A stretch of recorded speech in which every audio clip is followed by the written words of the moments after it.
broadcastnetwork.com. Thank you for listening.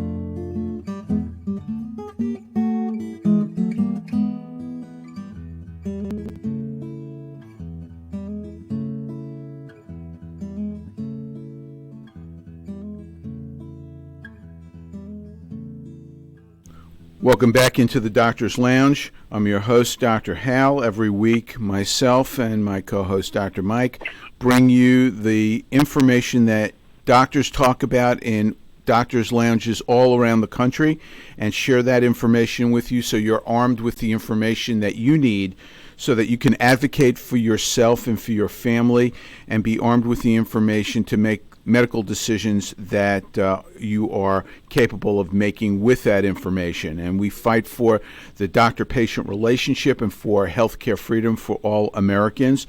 This show is supported by the Docs for Patient Care Foundation, which is the only physician-led healthcare think tank in the country. Our website is www.d4pcfoundation.org. That's www.d4pcfoundation.org. We need your help. We need your support so that we can do this show and continue to do the work that is required so that we can continue to fight the fight that is an ongoing fight. It never ends. And right now we're seeing this play out once again. Every election cycle we see healthcare information out there. It falls into the background and then it resurfaces because it truly is the most important issue, regardless of what other issues may come up. Healthcare affects every single one of us, and everybody out there is going to be a patient at some point if you're not already. So get engaged, go to our website, see what we're doing, and be part of the fight. So recently, you've heard me talk about the trip that I made to Washington, D.C. for the executive order signing on healthcare price transparency and direct primary care with and the use of healthcare savings accounts and health reimbursement arrangements for paying for those. And I met a number of old friends and new people, new friends now, and I had the opportunity to spend some time outside of Washington with our guest today, who is a very, very engaged woman in healthcare. Her name is Cynthia Fisher. She is the founder of PatientRightsAdvocate.org and has been involved in healthcare for quite some time as the founder and CEO of ViaCord, which is a umbilical cord blood stem cell banking service that was started in the early 90s, and she's stayed involved and engaged in healthcare through the years, and now is really devoting all of her time to working at trying to make healthcare pricing more transparent and fight for patients and try to preserve their healthcare rights. So Cynthia, welcome into the Doctor's Lounge this morning. Thank you, Hal. It's a pleasure to be here today.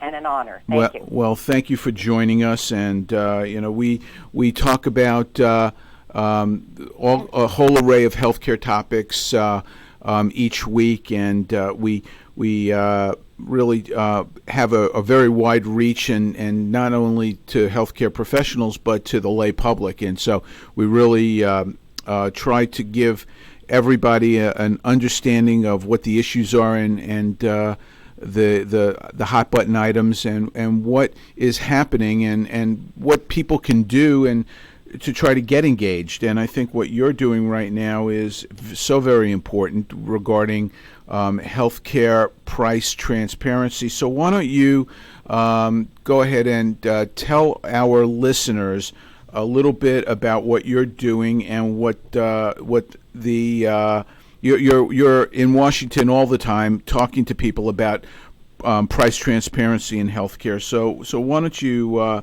let everybody know what the issues are that you're on? Thank you, Hal. Yes, I am in Washington as we speak, and it's been an opportunity to see democracy at work, where people like yourself, Hal, have a voice, and I as well. We have as citizens and as patriots to bring our voice forward to affect change.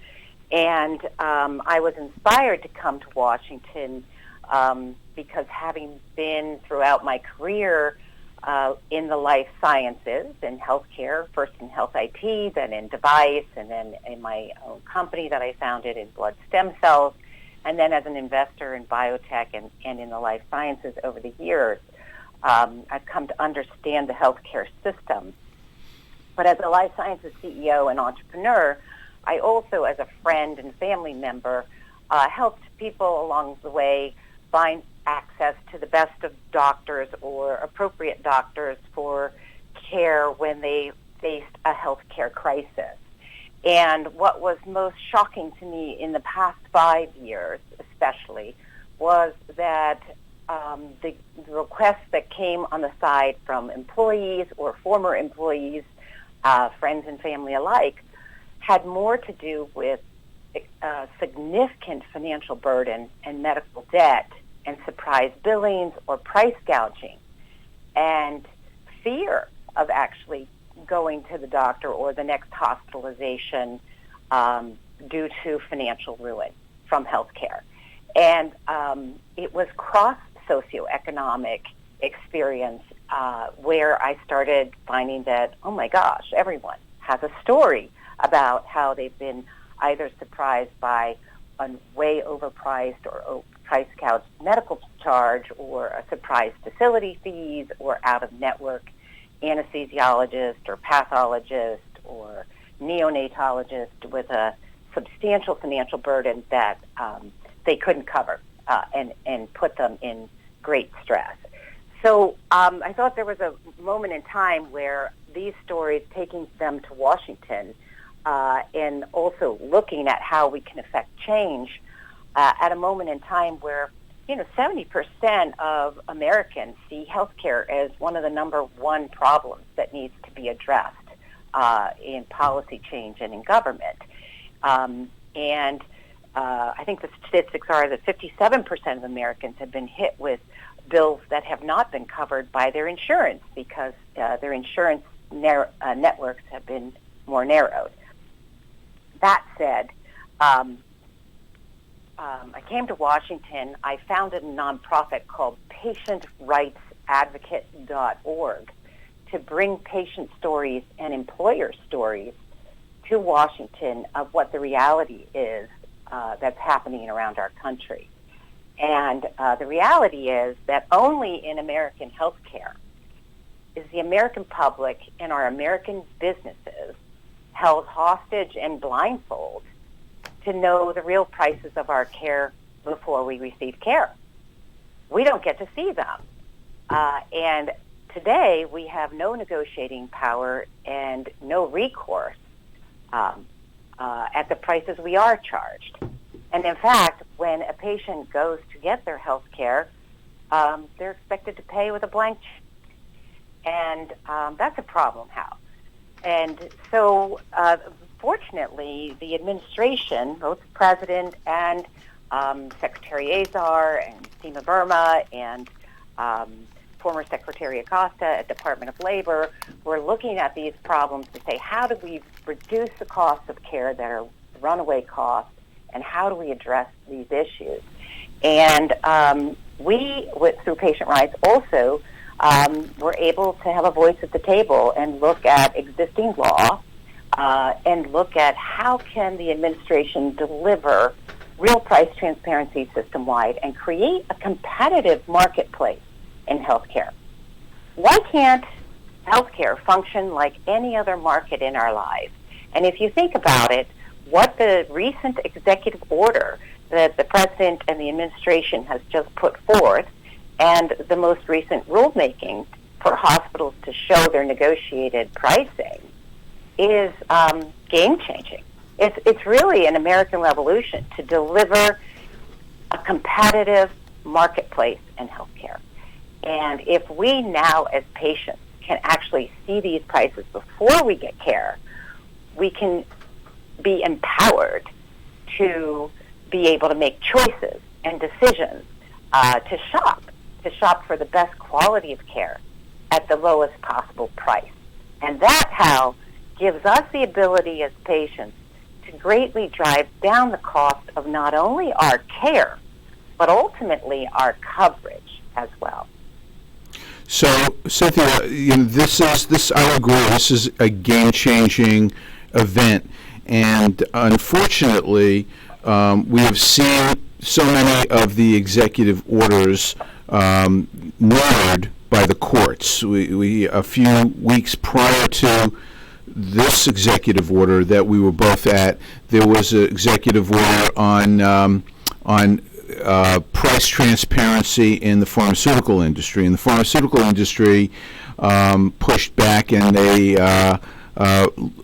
waged a battle in the courts, and they got a judge who is an adversary of whatever, there's enough adversaries of whatever President Trump is doing to try to block everything that he comes out with. So what do you anticipate will be the response in the courts to this effort? Well, I do believe that you got to look at where does the problem lie, and there probably will be battles in the courts, but the reality is that the consumers deserve a functional system.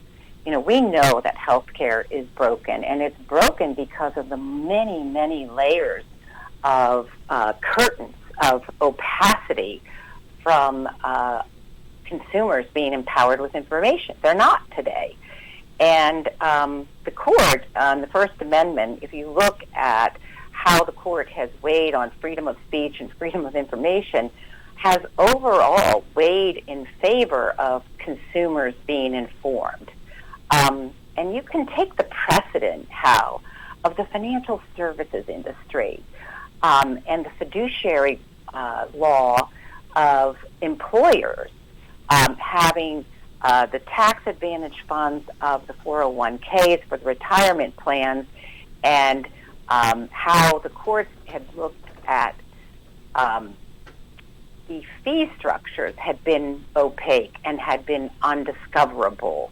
And several of these funds had been mismanaged and overcharged and overpriced at the expense of the employees.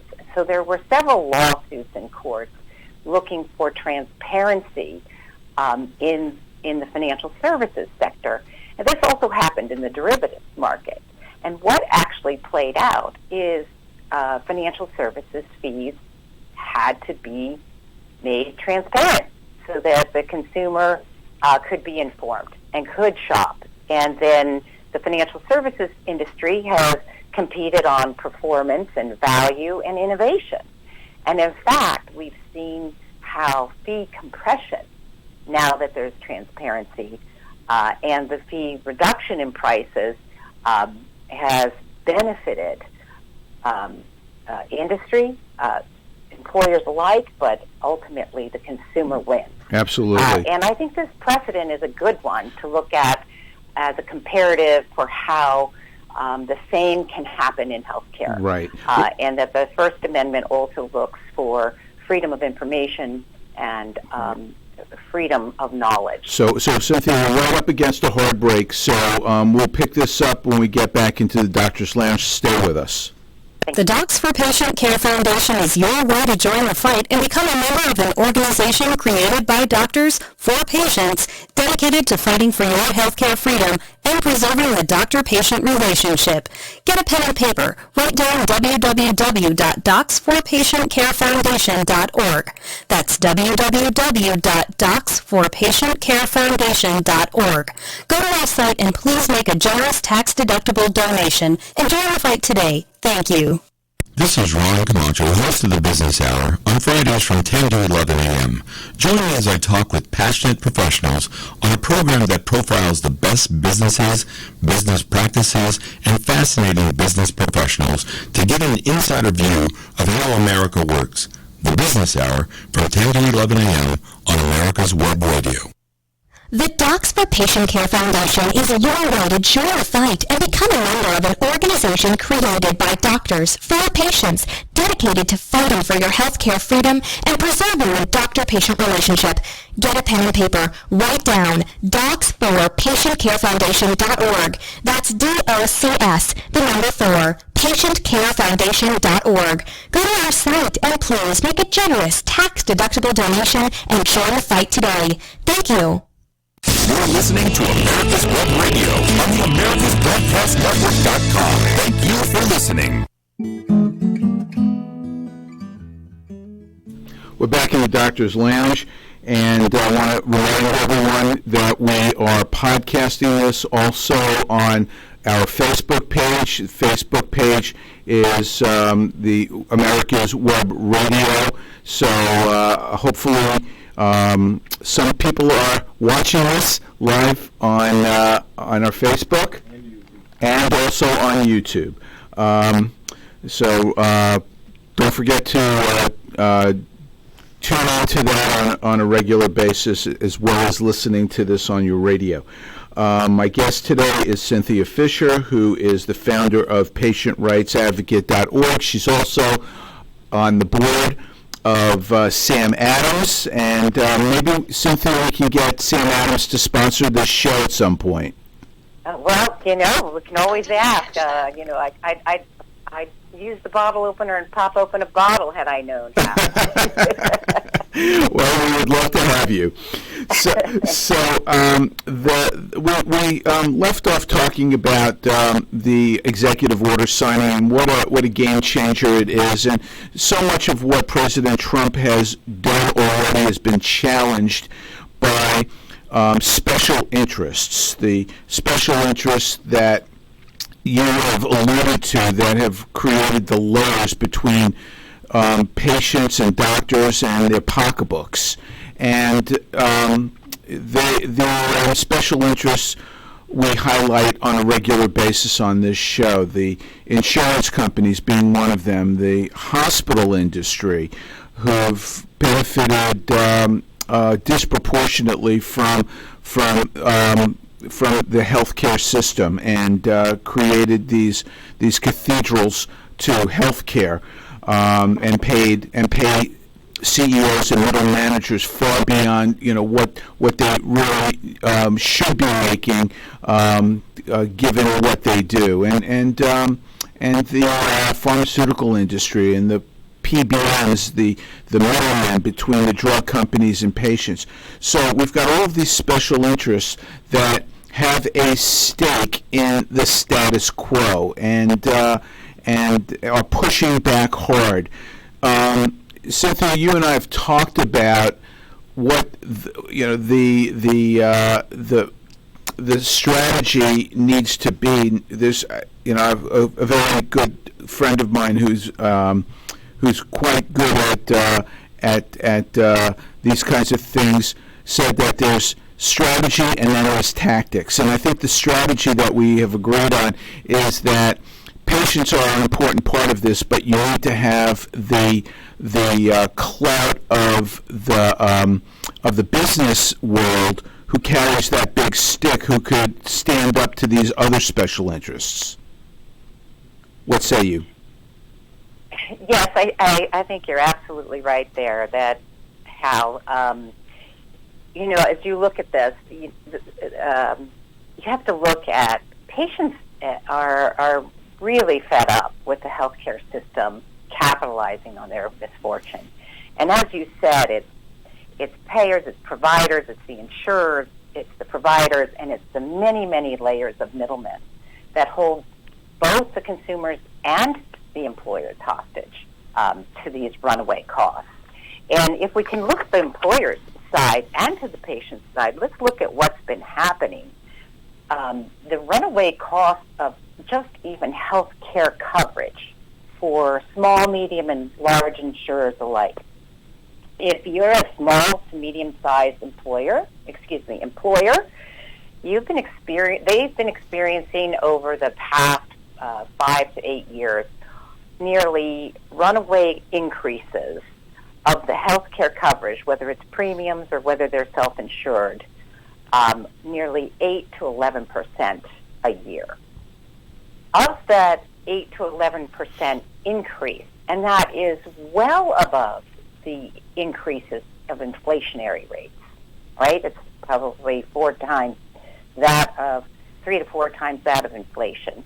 And it's well above increases of cost and expense beyond merit raises in businesses.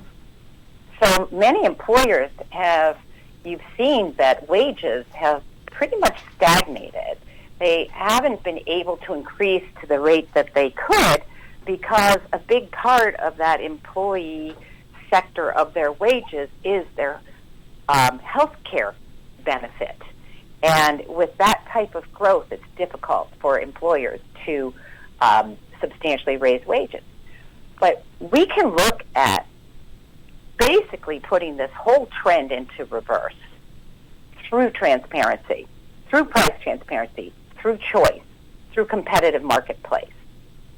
And in fact, how several throughout our country, we've interviewed several really innovative employers that basically cut out the layers of middlemen, cut out the insurers, and as self-employed insurers, chose to go with innovative surgical centers where doctors of these centers are price transparent, as well as through direct primary care price transparent providers.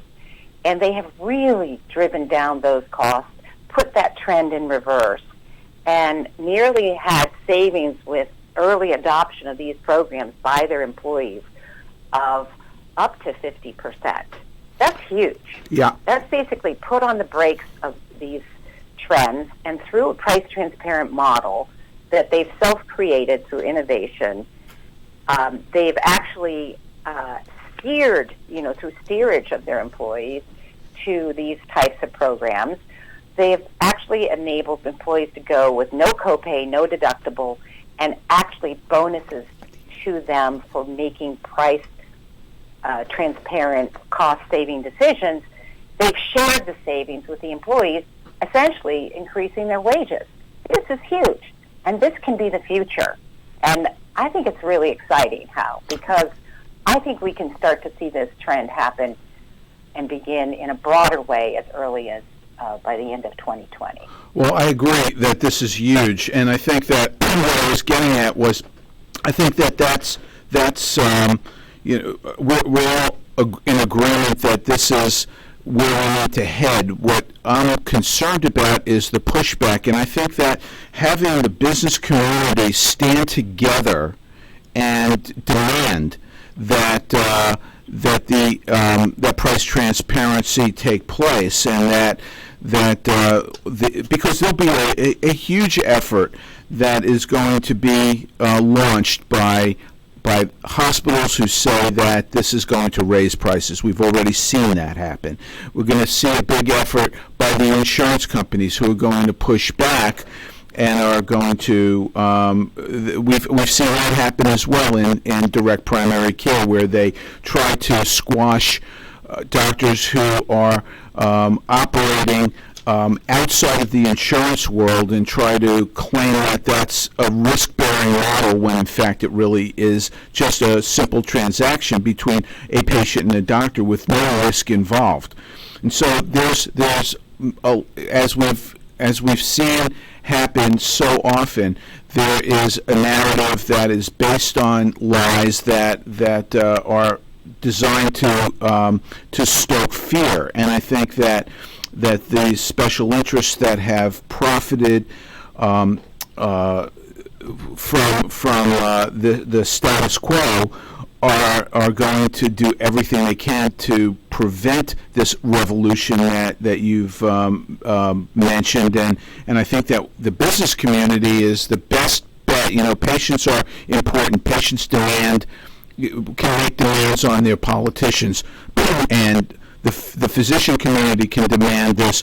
But at the end of the day, I think it's the business community who has the clout and who has the money. 180 million people get their insurance through employers, and so I think that's really the tactics that need to be employed. Would you agree? Absolutely, Hal. I mean, look at it where we are today. Okay, this intentionally opaque, undiscoverable, discontiguous, hidden healthcare pricing and gouging across the system, it's affecting employees' wages, the consumer's wallets, savings, it affects their personal debt, and ultimately, we're talking multiple generations. This is affecting family legacy. And if you look at it from a business perspective, today's burden of these runaway healthcare spending costs are suppressing corporate earnings. They're dampening business growth. And it multiplicatively adds to our deficit and jeopardizes our U.S. economy. I mean, we're right now at nearly 18% of our gross domestic product being spent on healthcare. And that's projected to move to 25% of gross domestic product if it doesn't change. That being the case would be 1 in 5 of the American dollars spent on healthcare. And we can reverse that trend, and it will take a major wake-up call for employers to let them know that they have the power to be at the table and a huge voice at the table to reverse this trend using innovative models like we saw from some of these early movers, the self-employed insurers that are changing the game. Let me give you an example of a business, what we see in Boston, for instance. Boston has certificate of need, anti-competitive practices where these surgical centers are restricted from opening up due to state laws to prevent more competition. That's a problem. The administration will need to address that because 35 states in this country have some barriers to entry to allow for broader competition. And I do know the administration is looking at attacking that. But getting around that are clever employers that have actually looked at the real data. What's it cost to have a baby, a normal, healthy birth in the Boston area? Well, we have quality docs. We're fortunate in Massachusetts and to have quality docs and options where the quality is about the same. But at one hospital in Boston, you can have a child, and the real data is a $7,000 charge from that hospital for a normal, healthy birth. The same insurer in that database has agreed to pay another hospital nearly a T-shot away, very nearby hospital, $42,000. How? For a normal, healthy birth. That's a huge spread. Well, that's insane. Price variation for services. And you have to ask why would the power of a large hospital system get to charge egregiously more for a normal, healthy birth? Well, innovative employers in Massachusetts have said, hey, through our employee handbook, should you choose to save yourself and our company by going to the hospital that provides for $7,000, we'll provide $1,000 plus diapers and wipes for a year, and here's your Amazon credit card to buy what you need to support your child over the next 2 years. Right. And that's huge. That's money in the employee's pocket, and it's ultimately going to drive down the cost of their health care coverage. Most employees share that coverage expense as part of their wages. About 30% is paid directly from the employee, 70% the employer in many cases. Right. So if you're able to reverse that trend on coverage, it's going to be huge. Oh, yeah. And this is what can happen throughout the country. And I think... Go ahead. I go back to your other question. Before I go into the other question, we're on a hard break, so hold that, and we'll start the next segment with your answer. So, stay with us in the Doctor's Lounge on America's Web Radio.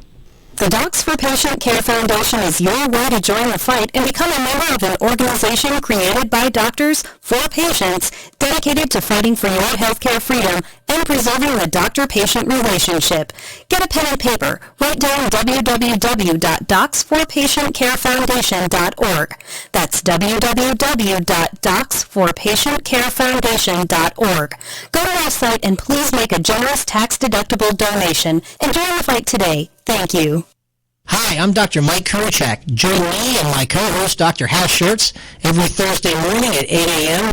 and listen to the Doctor's Lounge, where you get a private insight into the conversations that doctors have amongst themselves. Join us Thursday, 8 a.m. every week. The Docs for Patient Care Foundation is your way to join the fight and become a member of an organization created by doctors for patients dedicated to fighting for your healthcare freedom and preserving the doctor-patient relationship. Get a pen and paper. Write down docsforpatientcarefoundation.org. That's DOCS, the number 4, patientcarefoundation.org. Go to our site and please make a generous tax-deductible donation and join the fight today. Thank you. You're listening to America's Web Radio on the AmericasBroadcastNetwork.com. Thank you for listening. We're back with my guest, Cynthia Fisher, and sorry to cut you off mid-sentence, Cynthia, so we're going to answer the question that I had asked about business. Yes, so, business is a great place for us to start to turn around these trends and welcome the opportunity that the administration is deploying, that by 2020 we should start to see these prices, and both employers and employees, the patient consumer, are going to be able to shop. And once we can shop, we can deal with seeing the differences of this huge price variation for similar services in healthcare. And even if there's a geography that seems to have limited choices, an hour's drive or 2 hours drive or a 1 hour flight that can save the cost of 1/6 or 1/8 of what it would be otherwise. We know employers that are actually buying first-class airline tickets, putting up spouses and the employee in a hotel to get a rotator cuff surgery at 1/8 of the cost than it would be in their own local geography. Right. Why? Because it saved tens of thousands of dollars. And ultimately, that's money in the employee's pocket and to the employer's bottom line. Absolutely. I'm on the same page as far as that's concerned. And that's what we've done here in Atlanta with Hip Nation, and we've tried to get around the certificate of need laws because in Georgia they're onerous, and we can't open up a surgery center that can compete with the hospital, but we can do it on a single specialty basis. So we've gotten around those laws by creating a virtual multi-specialty surgery center, because single specialties can operate a surgery center in a practice. And so if you can put them together virtually, we've basically done what Keith Smith has done in Oklahoma virtually instead of under one roof. So there are innovative ways to help save employers dollars, and I think that we're going to see this trend move very quickly, especially with some of the ideas, some of the policy moves that the Trump administration has already done and what they plan to do. Cynthia, I'd like you to share with everyone. Let me first say, if you are a patient and you are concerned about prices getting out of control in healthcare and want to be part of this movement, you can go to the website that Cynthia Fisher's of her group, which is patientrightsadvocate.org, and on there are videos and there's stories and there are ways that you can get involved. And Cynthia, you and I were spent a few days together, and we were chatting about some of the work that you've done. And you showed me some of the videos. There was a compelling story about one woman who has a heart-wrenching case, Wanda. Would you? And I think this is one of the reasons that one of the issues that has drawn you into this fight, if I'm not mistaken. So can you share that with everyone? Sure, Hal. Wanda, we met by going to a courthouse in Fredericksburg, Virginia, home of our president, George Washington, and the nearby hospital, Mary Washington Hospital, was named after his mother. And Dr. Marty Macri of Johns Hopkins Hospital, as you know, has been really an advocate for exposing some of the brokenness of the healthcare system, and he has a new book out called The Price We Pay, which really shines a light on some of the egregious things that are happening and to patients around the country and solutions to some of those problems. But we went to the courthouse together and met Wanda there, who essentially was a nurse as a healthcare nurse's aide in a retirement center, and was actually sued by the very hospital for medical debt. Now today, Wanda's insured. She is a hard-working woman, was working 16-hour shifts, and after several days of 16-hour shifts was fatigued and didn't want to go to the ER, but her work made her go to the emergency room. And there she was run a whole series of tests, and even after negative MRIs was worked up for stroke, even though she didn't have a stroke. And she ended up with medical debt out of network and overcharges of nearly $8,000. Which is absolutely devastating. And the sad part is that those court dates and that billing came over months, right? And it came into pieces by snail mail. And each one of those pieces was a separate day in court, every fragment of every bill, and each one had a $75 court fee per. And the exposure to all of these different patients having no recourse, no ability to have representation, it was really lopsided and one-sided, where the hospital had its lawyers and it had its billing people and the judge. In just that day in court, the courthouse itself made $30,000 on court fees on suing patients. So this is one story, and this is happening in states throughout our country, Tennessee being another, New Mexico being another. But I think that the other part that brought us with patient rights to expose what was really happening, and what initially brought me to Washington, was really a handyman who is a dear friend and worked with me for 26 years, self-employed, had seen as a small business owner his health insurance go from over double, nearly triple. So he's now paying $26,000 a year just for insurance, and then for his family of three, $2,000 deductible per.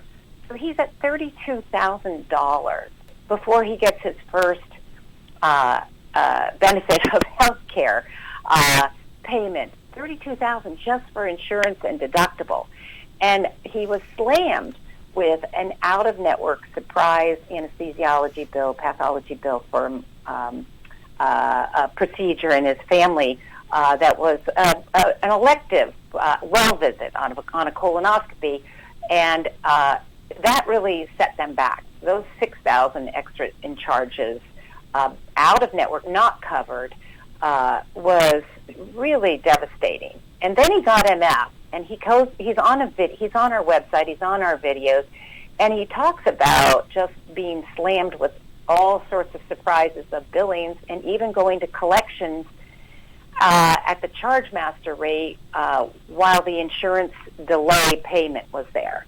So taking his story and being appalled by it, and then people around, even my parents' own direct primary care doctor has surprise billing that he's in the videos as well, and prenatal pregnancy tests being For genetics, another one of our videos talks about being charged nearly $18,000 for a prenatal test, genetics test, when you can get your whole genome for less than $800.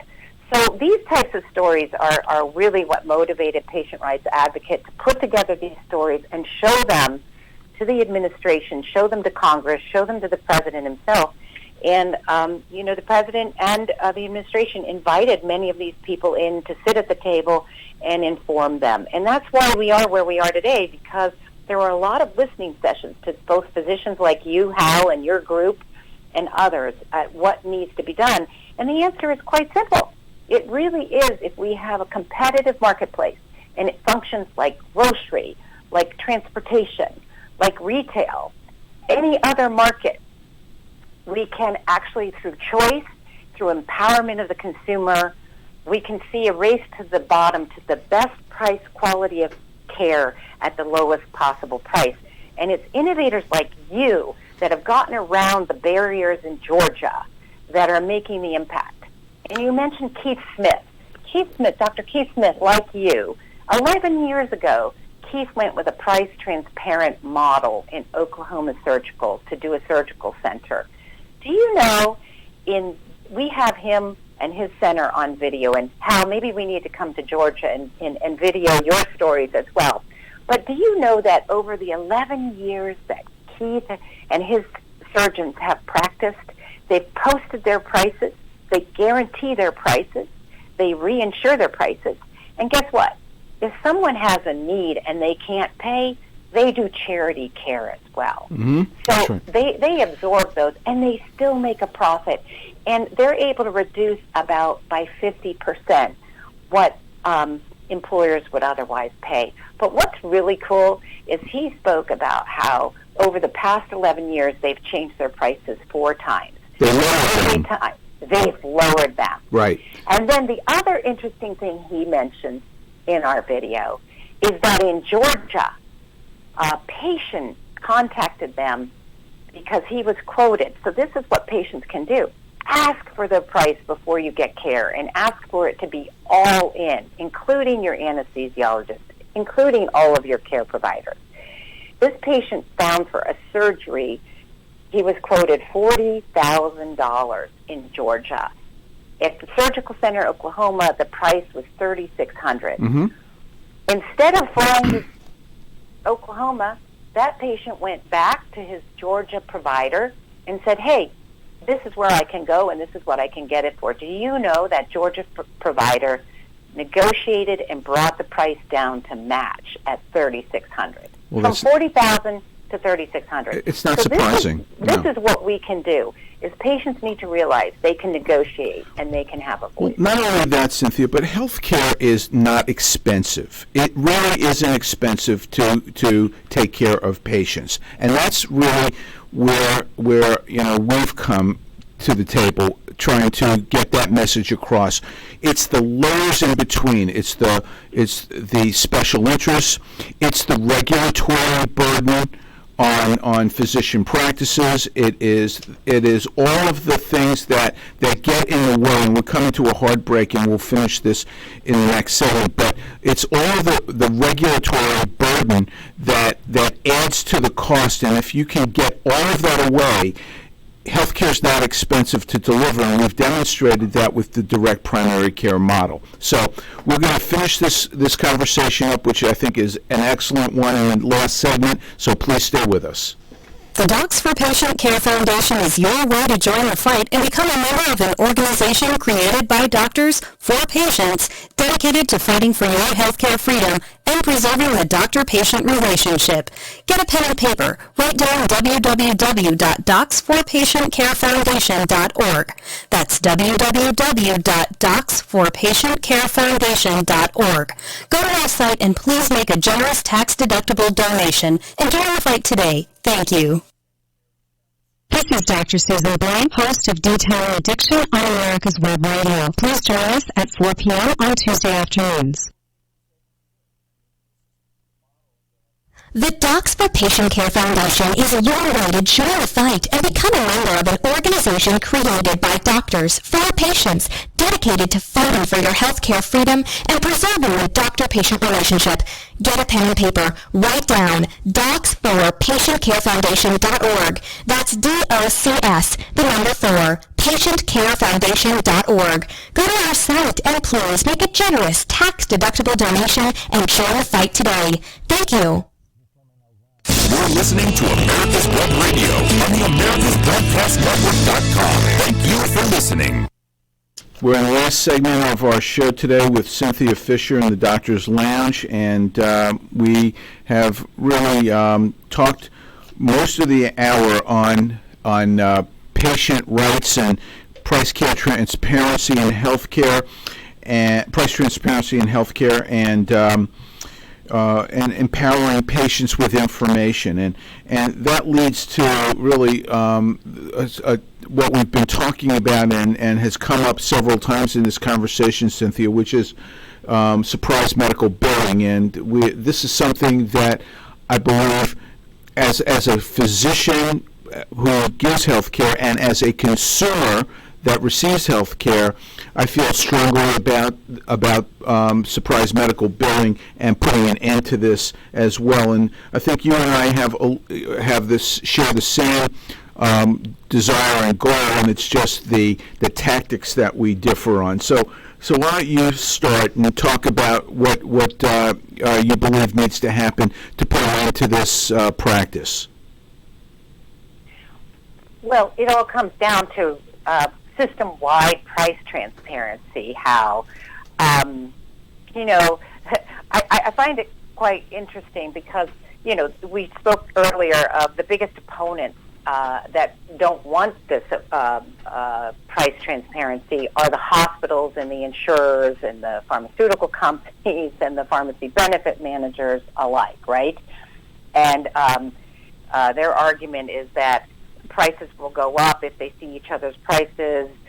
They may collude or they may go up. But in fact, one could argue they see each other's prices today because there's an American hospital directory which lists all of the hospitals and the average price variation as a percentage of Medicare. I agree. And right.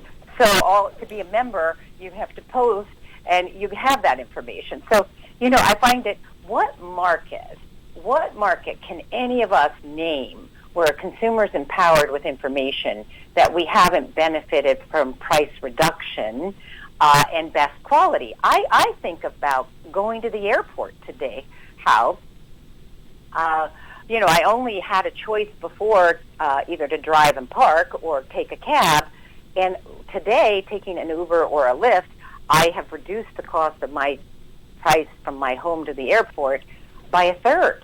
It's a third less than what it used to be, and that's exciting because I now have more money in my pocket in traveling because I have choices, and that's what we're going to have in healthcare to address. I also think of what better example than grocery or technology, right? Look at mainframe computers years ago. Gosh, when I was an IBM rep, it was millions and millions of dollars to have a big mainframe and an air-conditioned floor and software on top of it. And today, you and I carry around the power of that mainframe computer for several $100s on our smartphone. Absolutely. Right? We have all that power in our hands. This is what can happen with healthcare. And the consumers are used to seeing innovation and accessibility, and I think we're in this really exciting revolutionary time. So now let's get to your question about surprise billing and how do we deal with it. Well, I just think once we have system-wide price transparency and we see bundled prices, so that colonoscopy, for example, what's it going to cost for a normal colonoscopy of a 50-year-old who gets her first colonoscopy bundled, all in? Stand behind that price, right? What price can you, as a hospital or as a surgical center, charge that you know you're going to make a profit, but that the consumer is going to be well served? And any of those quote-unquote out-of-network fees that you would have today, make those doctors post those prices, and the hospital have to be, or the surgical center, be responsible for what that price is. And then, where you live in Georgia or where I live in Boston, I could shop. And I could say, I'm going to go to this quality doctor because they're all in going to charge me X. And this price is what I can be assured of. That's what we're going to be able to see. And I think that just having system-wide price transparency for procedures that are common procedures, and even where we don't have common procedures, even where whatever the cost would be for standard type of operations, seeing those prices and having them posted at the negotiated rates and at the cash prices will make all the difference. Then there will be no surprises, and we'll have more competition. Oh, I don't disagree with one thing that you said, and we, that's at step Z, and we're at step A. So we need to get from A to Z. And what my concern is how do we get there? And what's being proposed right now to get there, and I think that there's a giant appetite to add surprise medical billing. Nobody who has insurance wants to receive a bill for $8,000 like Wanda or like your handyman. I'm a consumer. I would hate to get a bill knowing I'm fully insured, and all of a sudden something that the anesthesiologist did was I was getting a bill for. The problem is that this problem is created by insurance companies, and the proposed fix is also benefiting the insurance companies. It's basically saying that anybody who's out of network can go ahead and the insurance company will pay that doctor's bill. The patient is not responsible. The insurance companies will honor the rate that's the market rate in that community. The problem is that insurance companies are slimy, and they have a history of doing the wrong thing. And what they're going to do is they're going to further narrow their networks, kick doctors off, lower the prices that they pay physicians to do the work that the reimbursement that physicians wouldn't accept in the first place because the insurance companies tried to pay them a very low fee. And now, all of a sudden, thanks to the power of the government, compelling physicians to give that care at whatever rate the insurance companies want to pay is the wrong approach. And I think that there are two competing bills right now in Congress to fix this problem, and we all agree it needs to be fixed. One of them gives the insurance companies 100% control without any kind of dispute resolution to the physicians, and that's the bill that's being proposed by Lamar Alexander and Patty Murray. And then there's the competing bill that's being proposed by Bill Cassidy, who is a physician and who understands what is at stake if this happens the way that Lamar Alexander's bill is structured. And I think that this train has left this station. We are going to see an end to surprise medical billing because there's an appetite for it, and I think that we all agree it needs to go away. But I think that how we get there, which is the tactics, is really what's important. Well, Hal, there is, looking at the claims data, and a recent economist, Larry Van Horn out of Vanderbilt, looked at 60% of our nation's claims data and found that there's meaningful price variation across regions within pricing. And there's an average of 446% price variation for like services. That's huge. Mm-hmm. So even looking at the insurance answer, and I agree with you, I think the incentive systems are totally upside down. And to address these huge price variations and the negotiating rates differentiation, we're at a time where having that be posted, having the docs that aren't in those narrow networks. First, you have to say, why are networks so narrow, right? Why has this happened? Okay. Why isn't there broad coverage?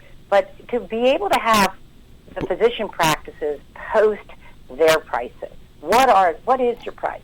What is the market? And so that the consumer can see what is that price variation and be able to have that posted. And we are at a time where, insurance executives, they have two political agendas. They have a Medicare for All agenda, and they have an agenda to transform through a competitive marketplace. So I think, we're at an opportune time for a reinvention of the insurance model. I couldn't agree more. I think that what I would love to see is just getting rid of the first dollar out payment, which is what we have, and a return to what insurance was pre-1964, where there would be a schedule of benefits that the insurance company would pay for, and the real transaction isn't between the insurance company and a physician, but between a patient and a physician. And the patients control the dollars, not the insurance companies, and relegate insurance back to where it used to be, which is a hedge against a medical bankruptcy like you've brought to our attention earlier in the show. Well, Hal, you're absolutely right there, because cash prices as a whole, if you look at direct cash prices, they're 39% cheaper than those paid for by a third-party payer. And, taking a look at that, we live in a digital world today. Right. Think about it. If we could see the prices on our smartphones and readily search for it, which is what the administration is looking to deliver. Right. And then get our price at what's the cash price? And what is that price, even at a negotiated rate as we go through this transition? Then, too, the explanation of benefit for the insurance model today, what your copay, what your deductible is, that's all digital. That's determined well in advance. That can all be delivered to our smartphone. Right. And then the advantage to the doctors and to the hospital systems alike is payment. Payment can also be digital.